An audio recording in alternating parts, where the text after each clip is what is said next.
Here we are again. This is my fourth interview now, and um, of course we've got Martin Burnett on here. So, You? going to ask you to start. Let's introduce yourself. What your sort of how you get started in racing, your number, all that sort of fun stuff. No bother at all. I'm Martin Burnett from Carmoney, just outside Belfast, and I have always been passionate about bikes. Obviously, you can see my lovely 600 racing bike that I'll be using this year, and thoroughly enjoying. But I came up through on the R3 as well in the SS 300s. Now I moved up to the Cup racing. The wee number there, 72. It's really deep. It just is my house number. There's nothing fancy about that. Although strangely, all of our vehicles have 72 in the reg, so it's something like that. A car, the van, it's weird. But no, I just family's always been passionate about bikes, and I stuck with it, working on them every day and riding them when I can. Fair enough. So that's quite interesting. 72 must be just your lucky charm, whatever it is at the I think minute. honestly, I think it is. That's It's fair enough. it's a nice wee number. Yeah. You've been sort of going rightly in sort of a couple of races. I was looking at your results earlier. You won the cup race at Easter Monday, I do believe, if I'm thinking of the right race. Yes, that was interesting. The I hadn't been performing the best in the morning. It was the brakes. I was running a different manufacturer brake pads, and I was just feeling no brakes at all. And as you know, Kirky, you need those brakes going into that hairpin. But struggled in qualifying, so I got put down the cup race. Usually I try and shoot for the pros just to grab another couple of points, but no, didn't manage that. So I went out in the first cup race, didn't do anything special. Although it was all right conditions, but I think it was still the brakes in mind. And then we got pads for the end of the day. And when I was putting the pads in, I had snapped the caliper, freaking Right. out. Hailstorm and all happened. So we were sitting there, glued it back together, go out in the race. And I think I was just a bit fed up. So in the start, I gunned it, went out around the outside and managed to get a lot of fellas, and that helped the race victory. Fair enough. Terrible weather. I no, that's the thing. I remember that sort of I was still over here in England sort of at the time of the race, and I just remember sort of looking at the forecast and going, "Oh man." Oh, it was not pleasant at all. Oh, Have you had many events where it's just really not pleasant to ride out in, but you sort of manage it? not really, if I'm honest. I know I'm weird for this, but I actually don't mind the rain. I find that it's all right. My riding style, I hang off the bike, keep it upright, so it seems to handle itself. But it doesn't come to mind. When I was at Donington, that was pretty rough. I was there, it was raining, and there's an airport beside it. There's a lot of fuel on the track, and it's just whoa, what crap. Oh, I But that's something that springs to mind. fair Mm. enough. So it's sort of rider's preference, I guess, and sort of the way everything goes. Definitely, So, oh, sorry, I cut you off. Say it again. I don't know. That's me. That's Right. me. So, so far, what have you? How did you get your start in racing? Like, how did the sort of you start come in and say, right, I want to race? When I was young, I think I rode a friend's bike. My dad seen it, he was like, oh, we left it aside, but didn't really ride bikes. I didn't ride them until I was about 11. And then I got my first wee tiny bike, going about the fields and whatnot. Didn't do much special, but I moved on to, as most do, scrambling. A couple of years at that. I had 1 year under my belt, and then I tried a Kawasaki 300 Mhm. because my dad had been tracked in when he was young. He was always in that paddock, so that's where I was going to be. Plus, you don't have to wash the van after the race. But I tried it, and I showed promise straight away. So he was happy at that, and he just wanted to pursue that. But I was still into the scrambling a wee bit, so I went from a second season at that before I started racing, or while I was racing the track bike. Went to the first meeting on Easter Tuesday, I believe it was, and totaled myself. Just tore 3 ligaments in my knee, and you're missing loads of short circuit rounds, so that ended scrambling for me. I think I've only ridden one twice from that, but that's really how I start in the circuits. So what year would have been your first year? Because I'm all out of whack with years at the minute. It would have been 2019, I think. It might have been 2019, 2018. Oh, 2018. I don't know, because I know Rossi Dobson started in 2019, so I don't know if you started the same year as him or not. But I think it was. No, it was 2019, because I had that wee 300 for half the year, and yeah, there was on a newer bike in front of me, and I was like, oh, I can't do it. So then I got the wee R3, rocket ship from there. that's fair enough, because I remember chatting to Rossi in the first interview, and he was sort of saying that sort of 2019, there was a sort of a lot of younger riders sort of made their debut in that year, and they've all gone on to be pretty good, sort of successful and stuff. It must have been magic in 2019. It was a good year. It was a great year. But no, there has been quite a few of us, Rossi and come to mind. But throughout racing with the 300s, obviously you had Adam coming the year after and a couple other people. It really made it interesting. It was such a fun class. Yeah, and at the end of the day, if it's fun, you're enjoying it. That's what it is. Exactly.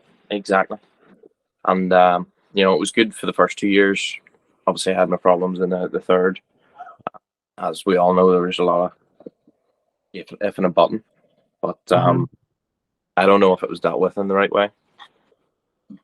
It left us a bit sore, but that's the way things go. You know yourself. Yeah. Not everyone can be happy. There's differences or indifference. Of course, different factors, different opinions. It all runs into one thing. Sometimes it works, sometimes it doesn't. But exactly. So I asked Rossi this conversation or this question even in his, and I'm not sure if you've ever raced St. Angelo. No. What would be your favorite circuit then out of Kirkerson, Bishop's Court, and Mondello? Well, Mondello, as Rossi said, it's Mondello. St. Angelo, I did one lap of the year I did it, and the day was cancelled after that. There was a bit of an accident with a chippy van, but definitely Mondello. I've had such great memories there. It's going to an event there. It's more than just the circuit. It's it's an event. It's a holiday almost. You go down there. Usually the weather's lovely, and it's getting away from home. Whereas when you go to Kirky, half an hour away, aren't you? Yeah, it's a lot different because I think I was sort of like 5 minutes from Kirkerson when I sort of lived at home sort of thing. So it was really I could hear bikes when I stood out the back if there was any bikes on, depending on which way the wind was. Sure, it would have done you. Yeah, did your head in sometimes, but the bike do my head in. But I just Mondello, even just not looking at the track, it is much more of a circuit than a couple straights and a couple corners. There's a lot of variation and stuff that makes it really interesting for a rider. Yeah, that's fair enough, because I know Rossi was sort of saying yes, Bishop's Court and Kirkerson aren't the most technical, but they're difficult to get right, but they're sort of all over the place. And then I suppose Mondello is a purpose-built circuit, isn't it? Yeah, it is. It's been a GP circuit, and it's had BSB come round, whereas we haven't seen that up the north yet. I believe Bishop's or something, but they are very hard. I struggle with Kirkerson's especially, and everyone's like, that's the simplest track. Just something I can't get about it, even though it's so simple. Bishop's Court a bit better, but I prefer a track that connects every single corner. Well, I mean, yes, you need your straights, but when I was in Cartagena, it just had a flow to it, or something different about it. You could just, you're never sitting there. Fair enough. It's obviously Bishop's Court and Kirkerson used to be airfield, so it's sort of been a track built around an airfield, so you're limited. Stuck. Yeah. But that's interesting that you for Mondello's. You'd almost think that maybe there should be a updated circuit in the north somewhere. Definitely, definitely. Just stick a big old straight on nuts corner. That would do it. Aye, there's a hint in the video to any large businesses willing to invest like 10 billion. Girl, come over here, please. Please. Um, I so you said you were out in Cartagena. How'd that sort of come about? That was suggested by Team AKR, and we jumped at it because the price was right. It was with Woozy Coulter, and it was just like a week, almost a week away. It was a bit less than a week, but what a place! Such an interesting atmosphere at the track with all of us being Northern Irish, everyone else Northern Irish UK, and then we're in Spain. But the track itself was incredible, and the heat I just helped you be stuck to it. And for it being my second time riding that, I think I did all right. Yeah, fair enough. I know my dad used to sort of go over to Cartagena and sort of help run those events before, but sort of now like, obviously doesn't as much. Yeah, But so you mentioned Team AKR. So tell us how you got involved and tell us what you know about them, sort of thing. yeah. Well, AKR Thomas Bourne Racing is a team run by Alex Knowles, but Thomas Bourne is a tribute to the main sponsors, Stephen Bourne, son, who tragically passed away, and it gives a bit more power to be riding for them, for it to be a tribute. It just it gives a bit of feeling behind it.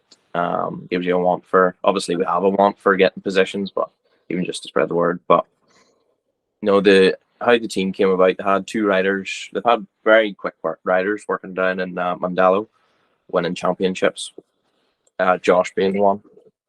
He was, we've learned a lot off him, even while I wasn't riding for the team. I was still in the area with them, so learned a lot off him. And now our current quickest rider is, Scott is fairly quick, but Luke Johnson. Mhm.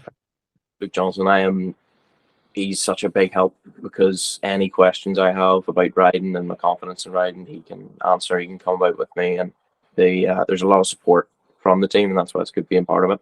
Personally, I had my last meeting down at Mandalo, and I was in their garage, and I just sold my R3 to someone down there. I was in their garage looking at this, and it said £8,000, and I was like, "Yes." So I got talking to him, and we made a deal, and I got put a part of the team after the Sunflower Cup when they seen how I performed on it. Very impressed. So they took me under the wing, and they're giving us so much support. Training up new riders like me and Scott. Obviously, Scott's had a couple of years at it, but he's still learning every day. And he's an exceptional rider as well. So they know how to pick him. Fair enough. So No, yeah, I always like hearing stories like teams just saying, right, come on, Dick, and sort of we'll give you a shot. And like I know Rossi sort of mentioned that sometimes the teams sort of look for money to get the ride for him. I don't want to go into the details of that with you, sort of about the team, but um, I'm sure you enjoy yourself saying, yeah, I race for this. This is my team, sort of thing. no, it gives you a bit of pride. Definitely gives you a bit of pride. And the fact we're all suited up the same is very cool. Like very good to have. I did it just for I Deacon. So you just wanted to look cool. just wanted to look cool. I think I achieved it. Suit the Oh yeah. match.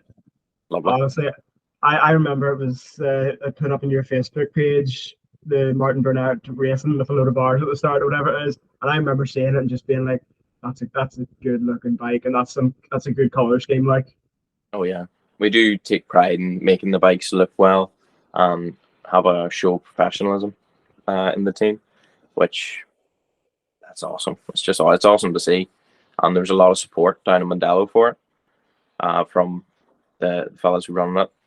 Unfortunately, they've not got the Mandela running this year, so good luck to whatever they're having to deal with instead. But no, it does look cool. yeah, no, it is a shame you're not getting a bit more track time across sort of Mandela or whatever, because like it, as much as it's sort of it's affecting the riders from down south more. The fact that Mandela isn't able to run due to the no insurance being available to the motorcycle in Ireland or the Southern Centre. So he's just out on a biscuit. Ta- Sorry, mate. table service. Oh, yeah. Luxury. Oh, well. I am making sure that's in the video. That was rather strange. And that. You'll like that. No. You'll like. Yeah. No, but it affects the sort of Southern Centre riders a lot more. But it also affects like yourself in the north because you're missing out on track time. While you have some, you're Yeah. still not able to advance as much as you should be able to. Oh yeah, no, definitely. And you learn so much from Mandela because it's such a interesting track. But I really do feel for our southern brothers and sisters not getting to ride this year. Especially, I sold the WR3D for Griffin, and she's pretty much just had a couple runs on it, but can't race it this year. It's terrible. But there's a lot of southern riders that aren't getting any treatment and can't afford their licensing issue. But no, it's sad to see. It is really sad to see, and it's like I sort of watched a couple of live streamed rounds from Mandela last year, and like I couldn't wait for this year to see more. Because I sort of joined it late, of course, watching Mandela. Because just I only found out about the live stream towards the end of last year because I didn't know about it. Oh yeah, but the live stream it's really nice, especially for a rider to see exactly where you're going wrong or right. It's so handy. I wish the North, although you are doing a really good job at filming the racing, and we're all very appreciative of it. That's virtual road racing. That's not me. We're different people just sort of working together. Working together as a team, but no, virtual road racing, he's smashed out of the ballpark. It's great. It is great to see it. Yeah, no, like as soon as I started to see his stuff, I was like, this is fantastic. I've watched so many of it because it's that other area, and like I hope in the future, like I've sort of given myself a 5-year plan. I want to live stream and record footage from at least 2 Ultra Superbike rounds a year by the 5 years time, and ideally like the full season. But at the minute, it's not 100% sort of the finances and stuff, of course. Like, and whatnot, it's difficult.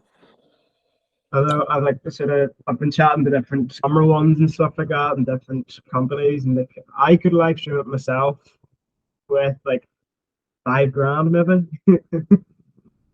But like, it doesn't sound like that much. Like you were saying, the bike's $8,000. There's one bike to $8,000, and by $5,000 I could live stream it and show off everybody sort of thing. Yeah.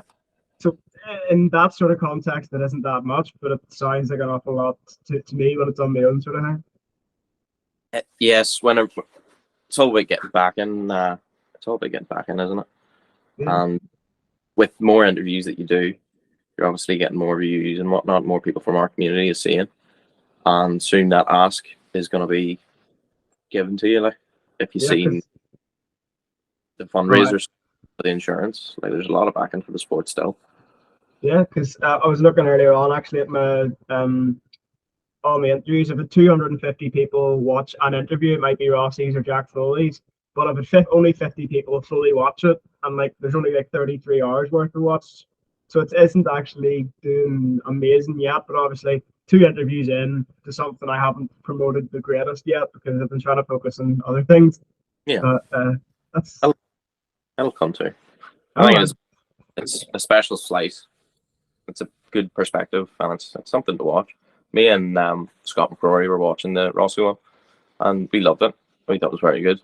Yeah, I absolutely love doing these because like I haven't had much interaction with riders because for some reason I've been busy or running about helping out at events. But like I'm enjoying these chats because I'm learning something new about you. Even if I've watched you racing your results, I've done last lap flying for half years already before. Oh yeah. So it's good to chat this up to the people like I've watched for the last like 4 or 5 years. Just get to know us. Yeah. That's awesome.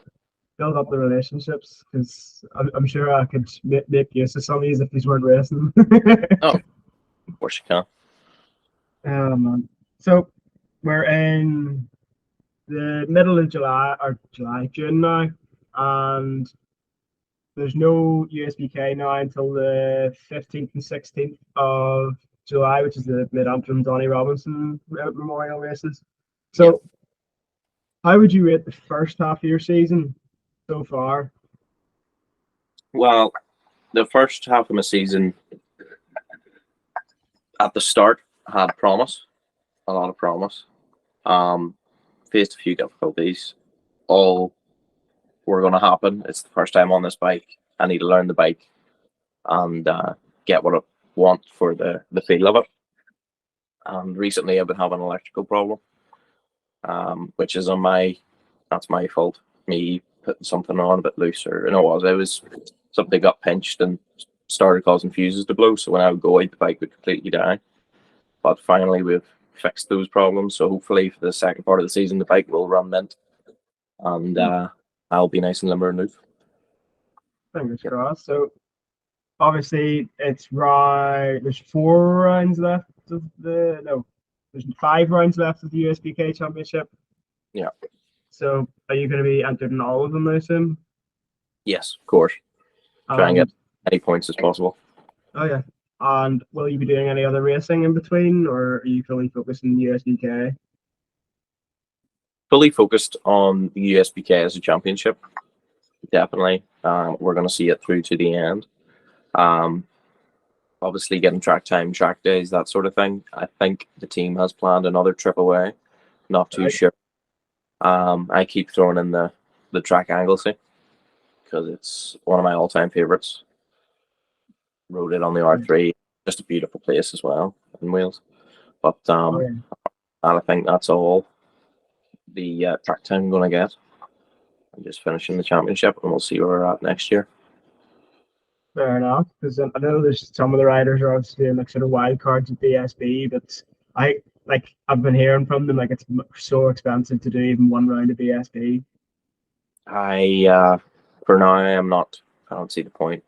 Especially, I mean, a lot of these riders that are going away, Scott had went away, Alex Duncan had went away. They've had 2 years under their belt. Mm-hmm. You know, they're a bit more experienced on the 600s than I. I mean, if I was still on the R3, if I did a third year or fourth year,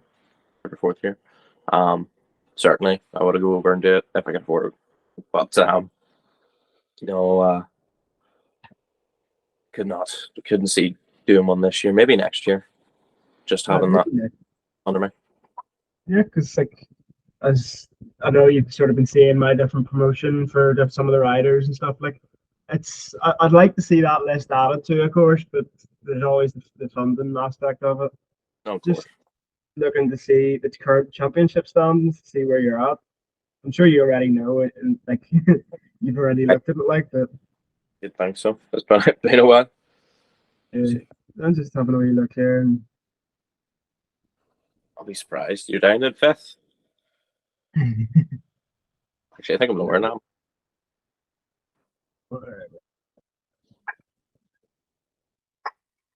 Super Sport Cup. It is Super Sport Cup, isn't it? Yeah. You're 11th. Quite a bit of work. But to be fair to you, you didn't do the first round. Yeah. And you didn't do the second race at the second round. I think that was called off. And then obviously you did a bit of a poor run of luck at the fourth round there. They started doing. So to be fair to you, I think 11th after missing 5 point opportunities isn't too bad. That's not the worst. It's not the worst. When I've been out there and my head's been right and the bike's been right, I get consistently good times making places, but unfortunately for the start we've had a couple of difficulties, but we're looking good moving forward. So hopefully I can break into top 5 would be awesome for me, I think. Oh yeah. Well, I'll be make sure to watch you at the Mid-Antrim event. Well, I might make it over, I might not. I'm not sure yet. But if not, I'll be watching you from Speed High from here. Oh, it'll be awesome if you could. Awesome. Yeah. I am. See, every time there's an event, even if I'm in work, I've Speed Hive on in the background, just nosying. Oh yeah. I live and breathe racing at the minute. But even though I'm not a rider, it's like it is my like I couldn't walk away from it. That's awesome. That's awesome, man. That's Um, may as well be. I mean, that's what it's about. It's not about riding the bikes. It's about having the passion for bikes. yeah, Whether that's them, uh, we're all the same. yeah. Realistically, I couldn't care less who's racing. I really like seeing the people, but if there's racing, I'll follow it. Yeah. Even if it's the lotties running around the track with an egg and spoon, I'll still watch it. Better on it. Yeah, that might be an idea. Egg and spoon race. You have to do the carton loop at Kirkuson. Oh, it would take ages. I tell you what, I would not win. Be one of them with it, going doing the cycles all the time. Oh no. Yeah, that's another thing. Like, sort of, do you sort of do much fitness, or is it sort of I'm putting these leathers on, getting the bike. We'll see what it happens afterwards. No, I mean as far as fitness was, I was a bit more strict in winter. Struggling. Well, I'm not struggling. I mean, I don't live a sedentary lifestyle. I'm constantly out lifting shit, running a bike, going on a bicycle, whatever. But as far as going to the gym, there's on and off periods. Although I'm gonna be there plenty before this next round. But I do stretch quite a lot. I keep myself nice and loose. That's why I can really get off the bike. You know. Ah, yeah. That's another point. You've sort of mentioned that a couple of times. Different styles of riding, even if you're on the exact same bike, Mm. it changes so many different things. Oh yeah. Like you hear different ones talk about how some riders have to change their riding style or whatever to fit a bike. But like I don't know, if you have a riding style, you should like the bike. To me, like my perspective, not as a racer, the bike should be made to suit the rider's riding style. I think. Well, from my experience being on the 300 and jumping straight to 600 and being not rushed into it, but I didn't have a lot of time to prepare for a race. Only had been out no months. But when you get on a bike, you do need to adjust your riding style slightly because there's only so much that can be done. You can change suspension, you can change ergonomics, and you're going to do all that to suit you. But your riding style molds to the bike as you learn the bike, so it'll automatically change. Like recently, I've always hung off, had my arse off the seat, trying to go for it. A bit stupid, but I worked on the R3 just because of the way the bike was. But when I'm on this, I find I'm coming out of the corners. I need to raise that arse, get on the throttle early, get the back tire spinning, Mm. you know. And I've only really found that out recently because you're learning every time you're riding it. Track times, it's work time. But no, there's a certain amount that can be done, and especially at the different levels of bikes. It's super bike. There's a lot more that can be done to personalize it to the rider. Then a 600 and 600 300, and then you get a MotoGP bike, which is designed Yeah. after whatever the premier rider is. But yeah, bike setup's very important. Very important. No, never sort of heard that perspective before. Like just it's sort of you both you have to change the bike to suit you, but you also have to change to suit the bike. Yeah, It's sort of finding the peak point. That's an interesting sort it's of point to make. got to meet in the middle, Yeah. compromise. But no, when you finally get there and you're just golden on it, there's no better feeling. Yeah. Can't do anything wrong. It's great. No, there's so many times I've seen riders after a race and they just the excitement and enjoyment that's in their face. It's like that's why I'm so passionate about it because I see how riders like yourself are so passionate about your racing. So I feel like I have to be as passionate about helping you race yeah. sort of thing. That's just the way it goes. Like, That's extremely kind. yeah, And go out on our bikes in circles. I know. No, but you were saying like you were watching the Rossi Dobson interview, and like that's really appreciated to me because like this is sort of a passion project that I'm just sort of I want to do this sort of thing, and Winging it, it's coming together, and that's yeah, awesome. like that's the thing. Like hearing the riders that I'm sort of trying to help that are actually sort of being involved. Like I put up a sort of post the other day, and there's a few not great comments, let's just say, beneath it, and um, AJ Carey rider come on and said like a really kind thing, and I really respected him for it. I was talking about that earlier. If you're in talks of having AJ on, he is the sweetest person on the planet. Like, he's a very good guy. But that's very good. He said that. Something about you don't know what you're on about or something. Yeah, it was stupid stuff.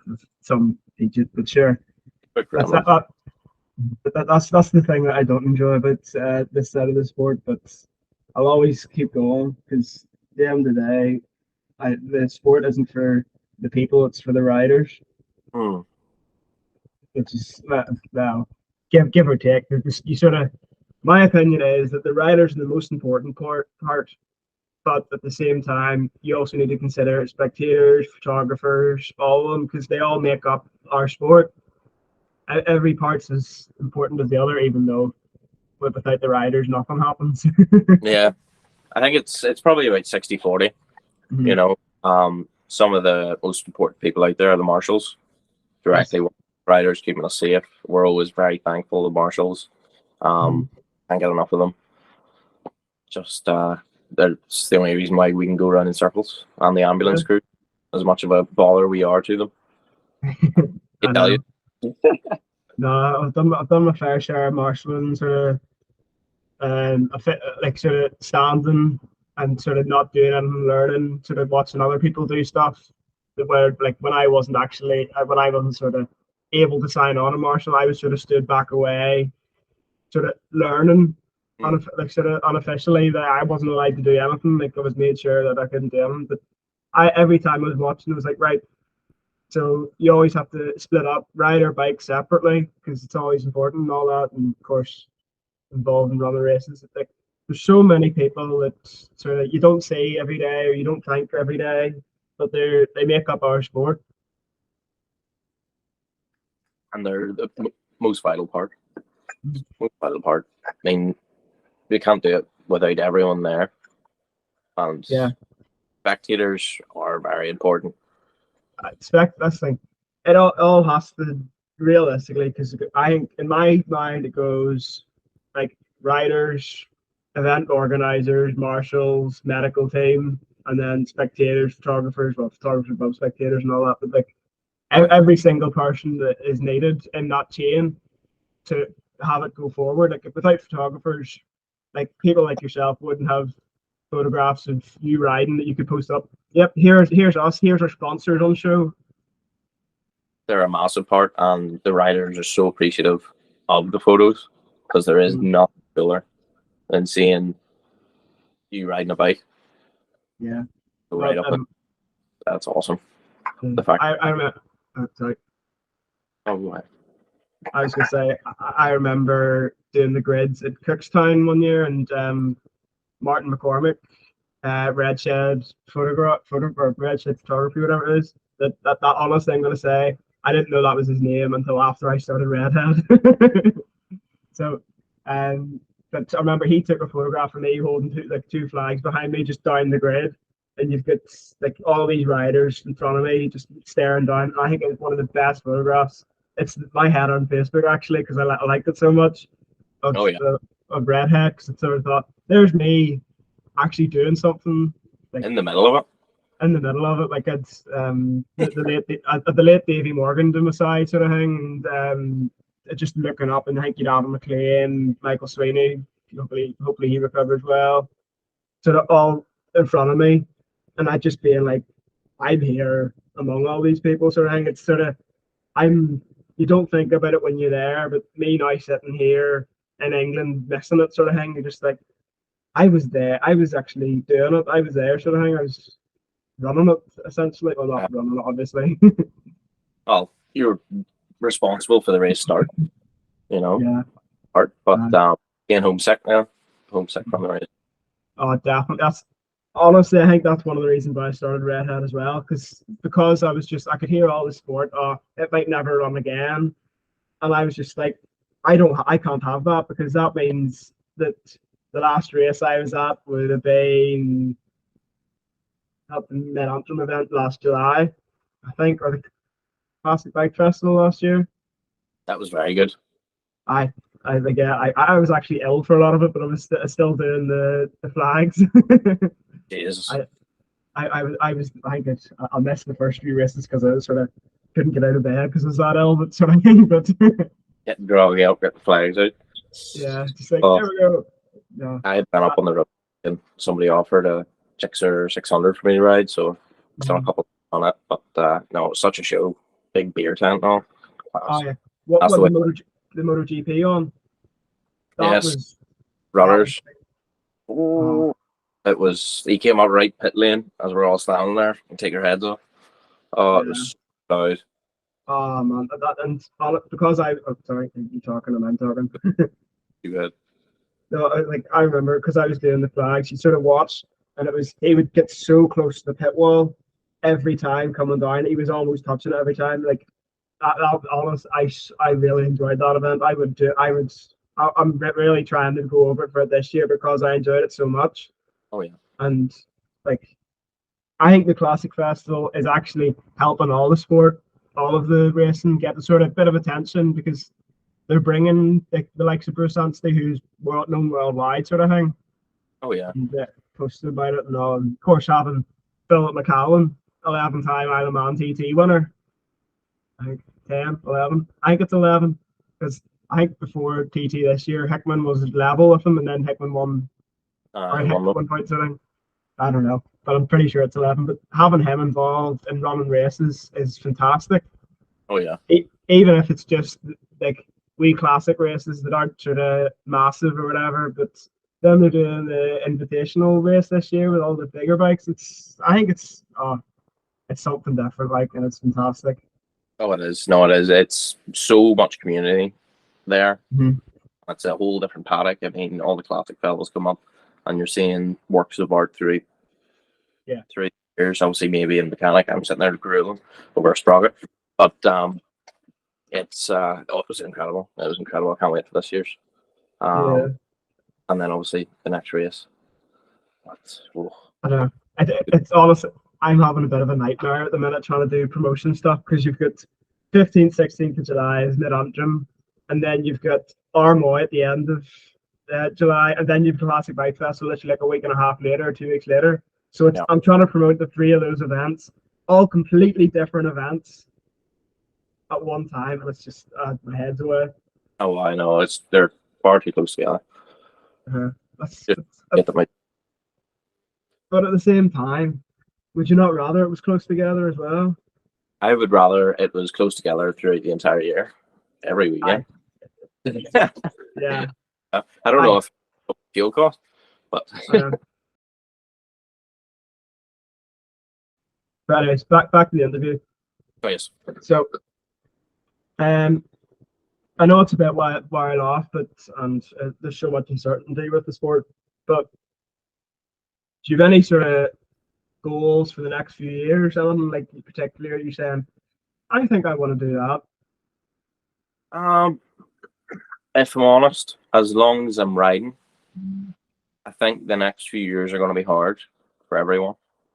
So, as long as I'm riding, whether it be racing or track down or something, as long as I'm doing that, keeping at it, and when things are on the up again, then I'll focus on moving forward and where I can expand and whatnot.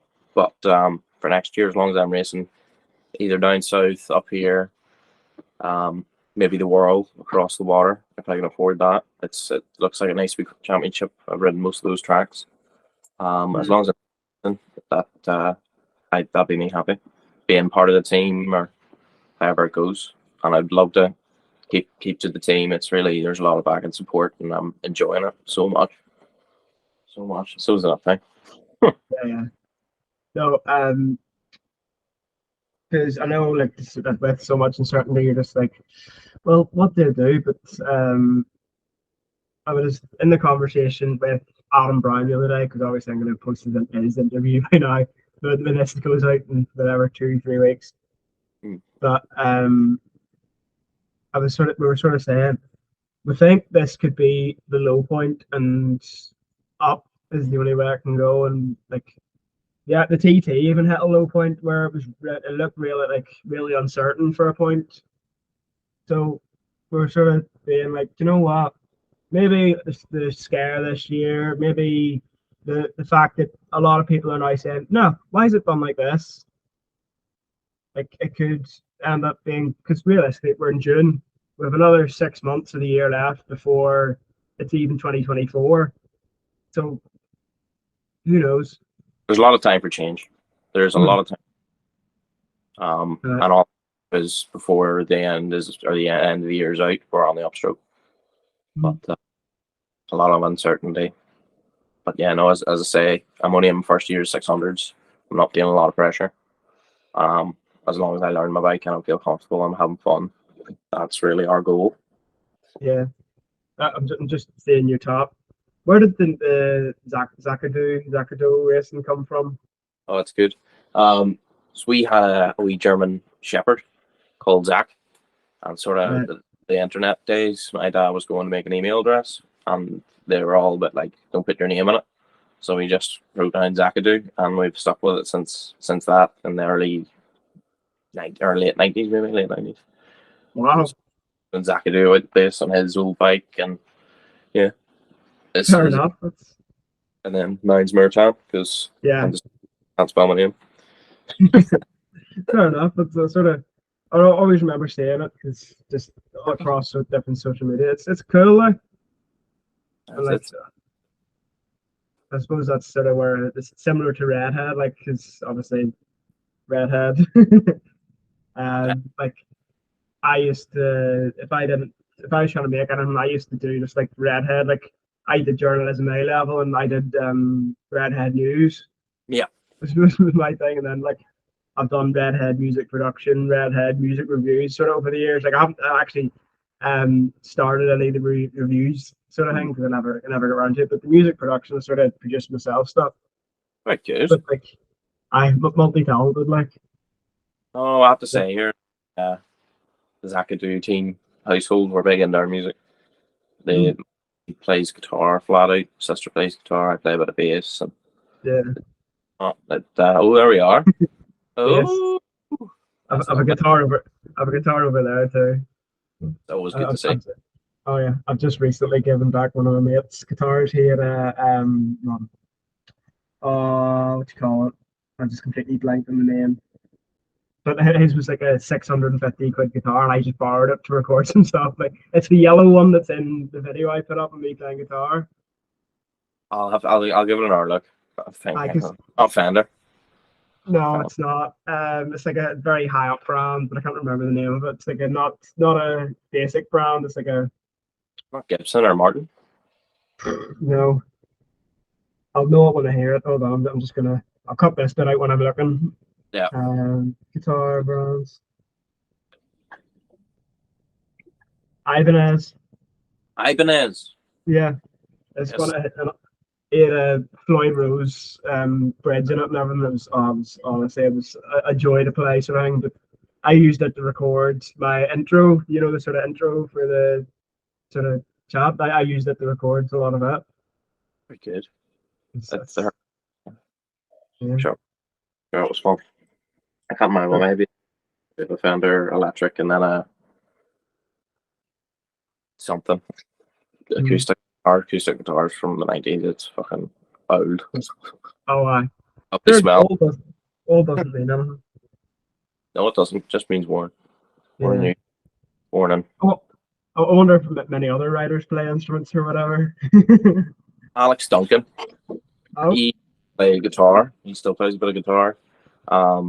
Scott McCroy, very not musically talented. We've tried. I reckon he'd make a really good DJ. And Scott Russell, who races in the cup, he does a bit of DJing. all right. So no, it is a musically talented bunch. I think having rhythm helps riding bikes because you make notes out of the corners. You know, you're counting between. Oh yeah, time. Well, I just maybe had a possible sort of wee idea there of possibly putting together a show with events of writers. I will put band and that'll be awesome. Talent show. Some bike for Mhm. everybody. Right. That'll be good. Yeah, I'm trying to think of the name. Like I'll just do Redhead Motorsport talent show. You could go around all the events and do it. We'll do it in a 2-day event. Everyone's sitting at death. That'd be some crack though. Act like that would be good crack. I think we've just come up with something here. Get that on the books. Put a pin in that. Because obviously, like, there's obviously my sort of first passion before motorbikes was sort of music. So like, obviously I was passionate about music or motorbikes my whole life because my dad's been involved my whole life. But like, music's my sort of other love, and I always like to connect the two in some way.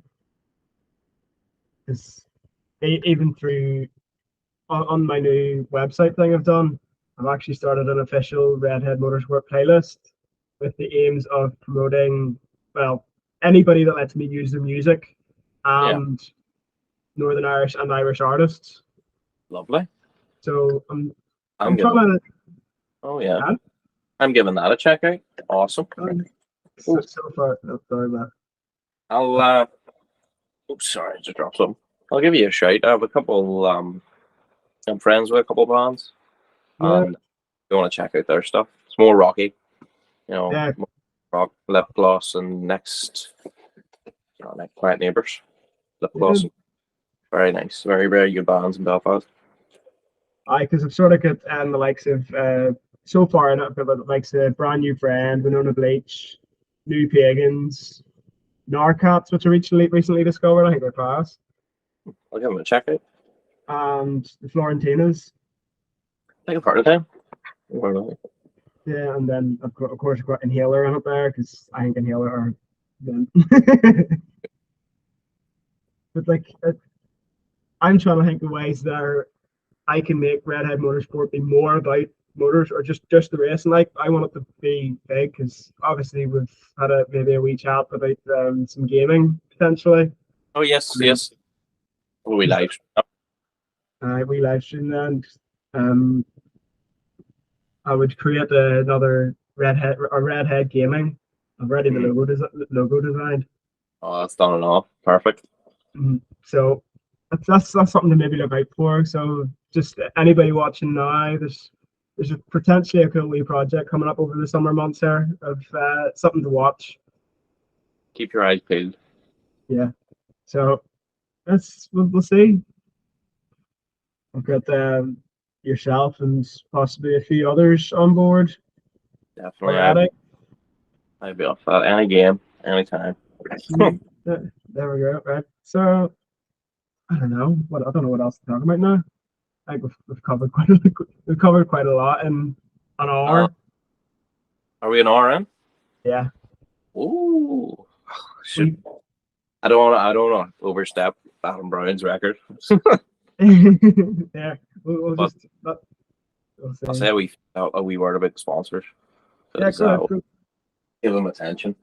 So on the way there, you can see we've got Heather's massage business, and she does the business. We go to Heather as much as I'm supposed to. And it's sore. Sports massages are sore, but she gets us all loose, and that's why I can hang off so much. Just get the massages done really helps work out the bodies and make it so we don't injure ourselves on track.